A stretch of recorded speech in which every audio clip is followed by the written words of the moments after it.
Bienvenidos a su canal Entendiendo lo Público. Hoy abordaremos qué es la deuda pública. Últimamente se habla mucho de este tema, pero pocas veces se explica realmente por qué puede convertirse en un gran problema para cualquier país.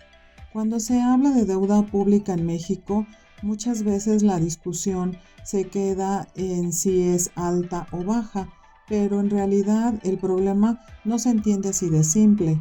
Aquí lo importante es ver cómo esa deuda afecta el uso del dinero público en el día a día. Para empezar, hay un punto que casi no se menciona, el costo de los intereses. No es solo lo que se debe, sino lo que se paga cada año por haber pedido prestado. Ese pago no se puede aplazar ni negociar fácilmente, ya que sí o sí se debe de pagar. Entonces, antes de pensar en cualquier otro gasto, una parte del presupuesto ya está comprometida. Obviamente, esto reduce la capacidad del gobierno para reaccionar ante problemas nuevos, como una crisis económica o necesidades sociales urgentes. A esto se suma otro tema.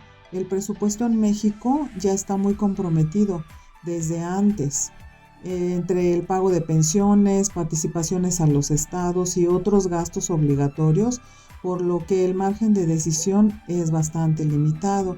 Si a esto se le agrega el pago de la deuda, el espacio para mover recursos se vuelve todavía más reducido. En ese sentido, la deuda no solo representa un número, sino que termina condicionando qué se puede hacer y qué no. Ahora bien, si bajamos esto al nivel de los estados, el problema cambia un poco. Muchas entidades dependen en gran medida de recursos federales y eso influye en cómo manejan su deuda. Por ejemplo, en algunos casos se recurre al endeudamiento sin fortalecer los ingresos propios, porque existe cierta seguridad de que los recursos federales van a seguir llegando.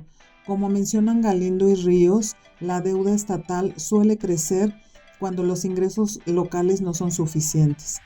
Otro aspecto importante a considerar es en qué se usa la deuda. No es lo mismo pedir prestado para construir infraestructura que para cubrir gasto corriente.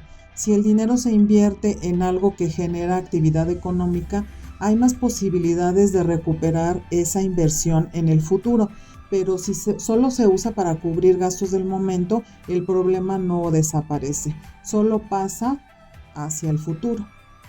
Además, la deuda se vuelve más sensible al país ante cambios externos, o como por ejemplo, si suben las tasas de interés, automáticamente aumenta lo que se tiene que pagar. Esto puede obligar a recortar gasto o incluso a endeudarse más. Es una especie de círculo que se puede volver difícil de controlar. Astudillo y Fonseca advierten justamente que la deuda puede trasladar presiones hacia un futuro si no se manejan con cuidado. Al final, todo esto apunta a un problema de fondo, los ingresos públicos, porque mientras la recaudación siga siendo limitada, cualquier nivel de deuda pesa más. Como señala Morales, la sostenibilidad no depende solo de cuánto se debe, sino de qué tan capaz es el Estado de generar ingresos propios.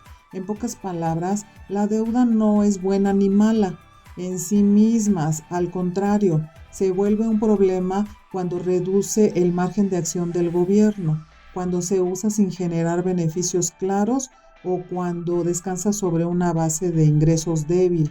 Ahí es en donde empieza realmente a afectar las finanzas nacionales.